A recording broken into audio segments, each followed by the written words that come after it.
Welcome back, everybody, to the deep dive. You ready to dive in again with me today? Always. Awesome.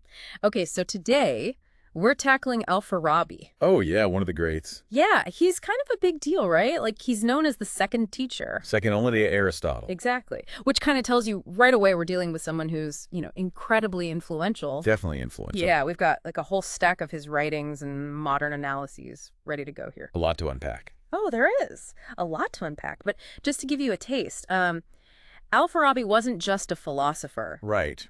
He was a polymath, like a true Renaissance man before the Renaissance. Ahead of his time? Oh, yeah, way ahead of his time. Yeah. He made huge contributions to all sorts of fields: metaphysics, music, politics, logic, you name it. A true polymath, like you said. Yeah, and get this, he actually connected music to ethics and government.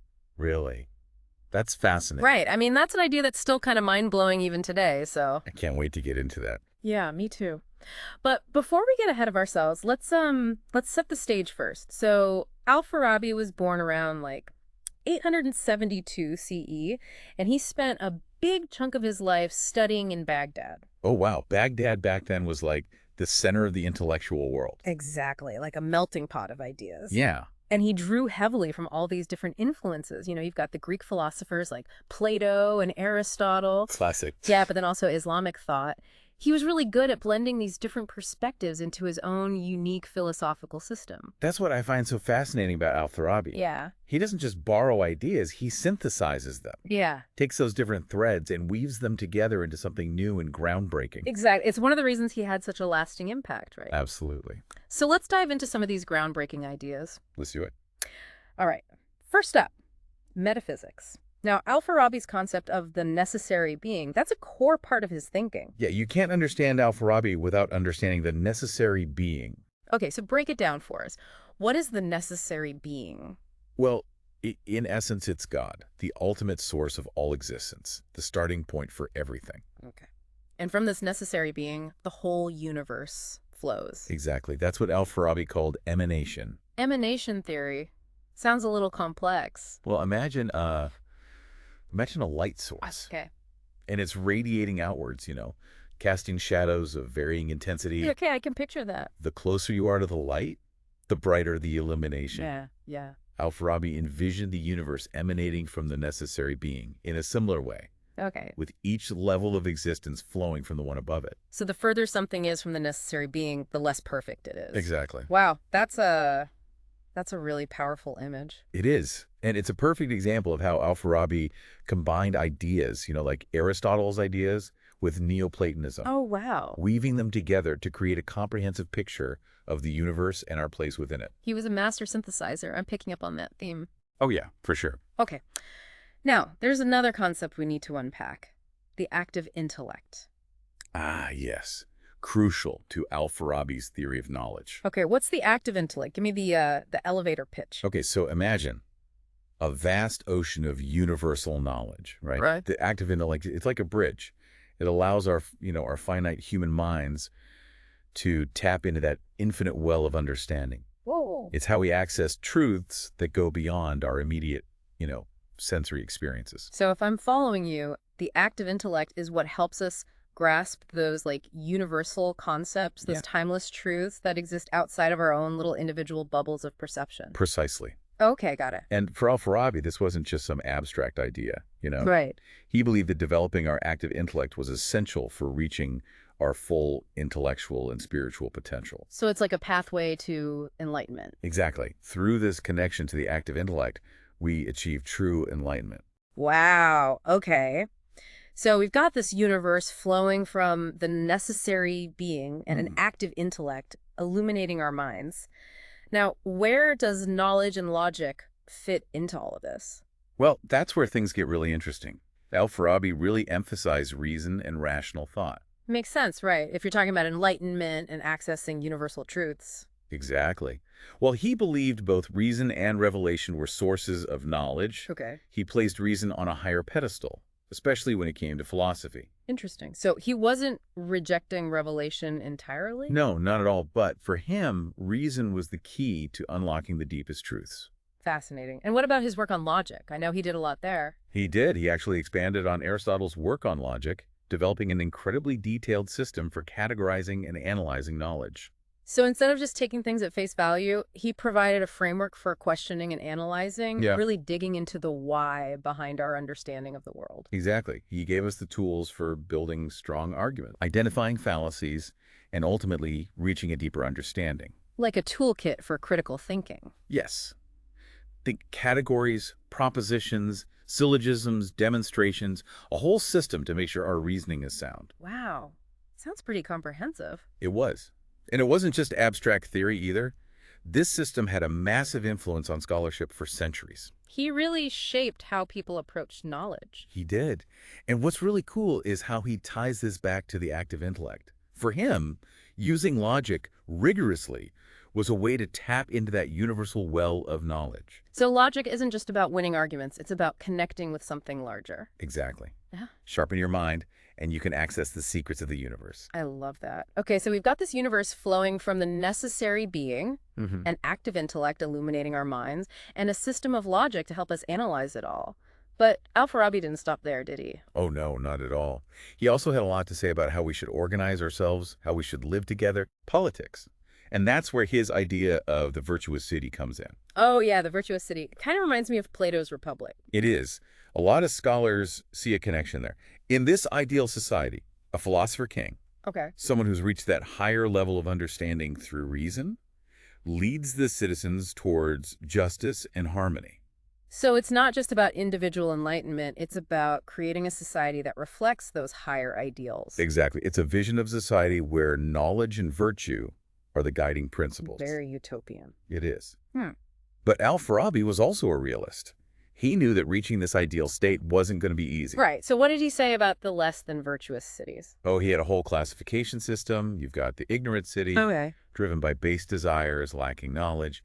Then there's the wicked city, where people know what's right but choose to do wrong. Oh, interesting. And finally, the errant city, a mix of good and bad, but lacking a clear direction, kind of stumbling around without a true commitment to virtue. It's like he's mapping out all the different ways societies can go wrong. He is. He's giving us a framework for understanding societal dysfunction.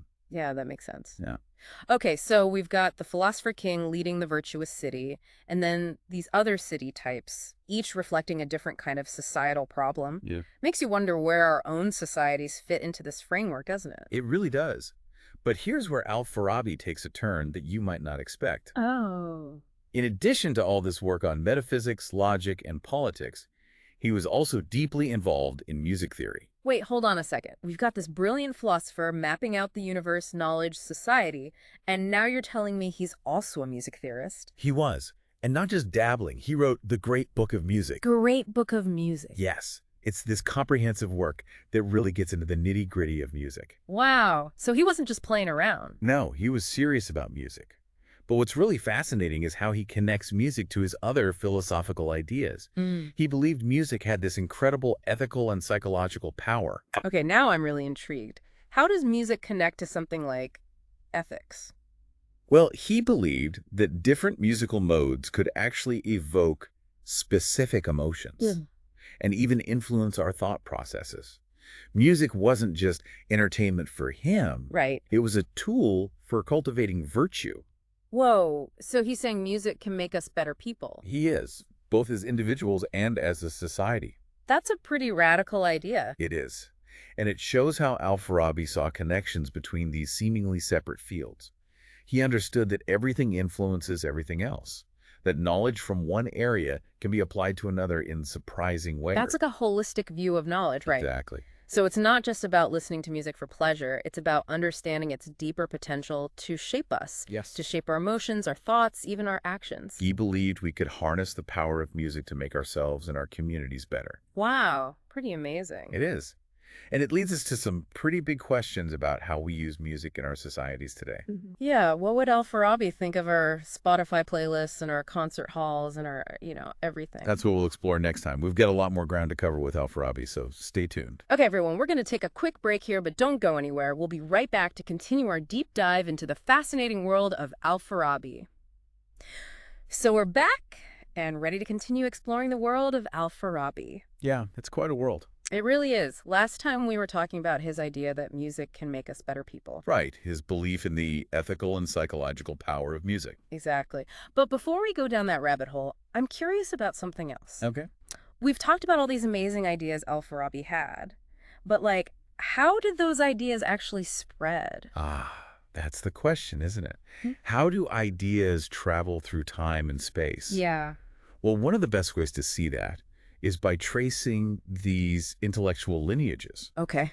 Seeing how one person's ideas plant these seeds that blossom in the most unexpected ways. I like that. Seeds that blossom in unexpected ways. So who picked up those seeds from Al-Farabi? Whose garden did they grow in? Well, there are a lot of candidates, but one of the most direct connections is to Avicenna. Avicenna. Oh, yeah, another big name in Islamic philosophy. Oh, yeah, a giant. And he really took Al-Farabi's ideas about the necessary being and emanation theory and really ran with them, like built a whole metaphysical system that became super influential. So Avicenna was like Al-Farabi's intellectual heir, taking those complex concepts and like weaving them into his own big tapestry of thought. That's a great way to put it. But what's really mind-blowing is that Al-Farabi's reach, it went way beyond the Islamic world. Really? Oh, yeah. You mean his influence crossed like religious and cultural boundaries? Oh, absolutely, which is pretty remarkable for a scholar writing in the 10th century. It really is. Yeah. So where else did his ideas travel? Well, get this. His writings made their way all the way to Europe and sparked all this dialogue and debate among, like, thinkers from all sorts of backgrounds. Wow. And it speaks to the universality of the questions he was grappling with, you know? Yeah. Like these big existential questions about existence and knowledge and the good life. They transcend any one culture or time period. They do. Take Thomas Aquinas, for example. Thomas Aquinas, yeah, the big name in Christian theology. Exactly. Even he engaged deeply with Al-Farabi's ideas, particularly his work on logic and reason. Wow, that's incredible. It is. Can you imagine? These two brilliant minds, separated by centuries and different faiths, Right? having this dialogue across time. That's amazing. It's like a relay race of ideas, Yes, with the baton being passed from one generation to the next across cultures and religions. it shows you how knowledge really can transcend boundaries. It really does. So we've got Avicenna building on Al-Farabi's metaphysics, Aquinas grappling with his logic. Anyone else? Oh, yeah. How about Maimonides, Maimonides, the Jewish philosopher. the one and only? He was also heavily influenced by Al-Farabi. Interesting. What aspects of Al-Farabi's thought resonated with him? Mostly his approach to ethics and politics, actually. Maimonides was really drawn to those ideas. Okay, so we've got this incredible spread of influence. Right. Avicenna, Aquinas, Maimonides. It's like Al-Farabi wasn't just a brilliant individual. It He was. sparked a whole intellectual movement. Exactly. And his influence wasn't just limited to individual thinkers either. Right. It had this ripple effect on whole fields of study, like, for example, Islamic political thought. How so? Well, his concept of the virtuous city, it had a huge impact. Yeah. His ideas about reason and justice and governance, they really resonated with scholars who were trying to, create a better society. So it wasn't just theoretical stuff. It actually had real-world implications. Oh, yeah, for sure. It shaped how people thought about leadership, Right. about governance, about the structure of society itself. He was tackling some pretty big questions. He was. And don't forget, he was doing this over 1,000 years ago, Right. during this time of immense political and social change. He wasn't just sitting in an ivory tower. He was really engaged with the world around him. Absolutely. He was trying to use reason and knowledge to make things better, to improve people's lives. And he did it all by connecting these seemingly different areas of study: music, politics, logic, metaphysics. It's like he saw this big picture, this interconnectedness of everything. He did. He saw the unity and the diversity. Yeah, I love that. So we've explored his ideas. We've traced their influence through history. We've seen how they sparked new philosophies, crossed cultural boundaries, shaped political thought. It's quite a legacy. It really is. But what does it all mean for us, here in the 21st century? The million-dollar question. It is. Like, what can we learn from this guy who lived over 1,000 years ago? Well, I think Al-Farabi himself would challenge us to find our own answers. That's He interesting. was all about that active intellect, Right. that spark within each of us that can grasp these universal truths. Yeah. He believed in reason, not just as a way to understand the world, but as a guide for building a more just and virtuous society. Okay, so it's not about trying to recreate his virtuous city like brick for brick in the modern world. Right. It's more about taking that same spirit of inquiry, that Yes, same commitment to using our minds for good exactly. and applying it to the challenges we face today. It's like he's giving us this set of intellectual tools and saying, go out there and build something amazing. I like that. A call to action from 1,000 years ago. A timeless call to action. It really is. So whether you're already, a philosophy nerd or just starting to explore these ideas, remember Al-Farabi, the second teacher, The second teacher. and his invitation to use our minds to create a better world. A more just, harmonious, and virtuous world. Exactly. That's a pretty good goal to strive for, wouldn't you say? I think Al-Farabi would approve. But we're not quite done with him yet. We've got one more piece of the puzzle to explore. Oh. Which is. So last time we were talking about all the different areas Al-Farabi was into and how he was a true polymath. A Renaissance man before the Renaissance. Right. And you were about to tell us the last piece of the puzzle we need to fit in here. Yeah, this is one of the most fascinating parts to me. Okay, lay it on us. Okay, so remember how Al-Farabi believed that music could actually make us better people?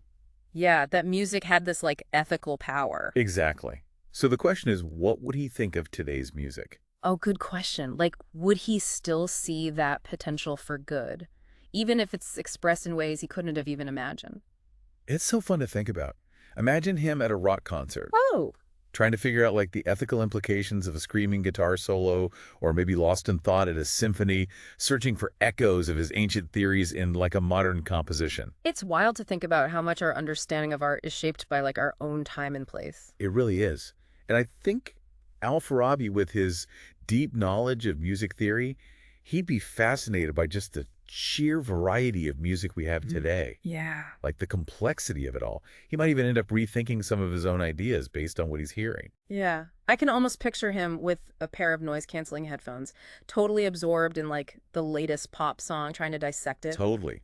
Analyzing every note, every rhythm, trying to figure out its emotional impact. It would be pretty amazing to see his reaction. I think he'd be bewildered by some of it, for sure. Yeah, probably. But deep down, I think he'd be thrilled to see that music is still evolving, Mm-hmm. that it still plays such a vital role in our lives. It's a universal language. It is. This deep dive has taken us on quite a journey. We've covered a lot of ground. We have.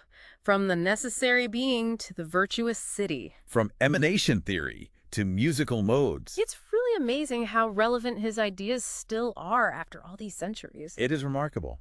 And I think it speaks to the power of philosophy, How so? These big questions that Al-Farabi is wrestling with. Hmm. Questions about who we are, why we're here, how we should live. They're questions that every generation has to face. Yeah, that's true. And Al-Farabi, he gives us these incredibly powerful tools to explore those questions for ourselves. He's like that teacher who doesn't give you the answers but gives you the tools to find them yourself. Exactly. He's not about dogma. He's about inquiry.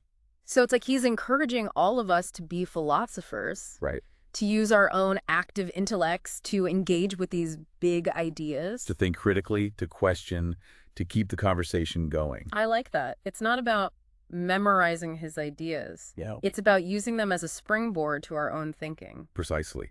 Knowledge isn't something you just passively absorb. Right. It's something you wrestle with, you question, you apply to your life. So whether you're a philosophy buff or just starting to explore these ideas, remember Al-Farabi, the second teacher, The OG second teacher. and his challenge to us To use our minds, to build a better world. a more just, harmonious, and virtuous world.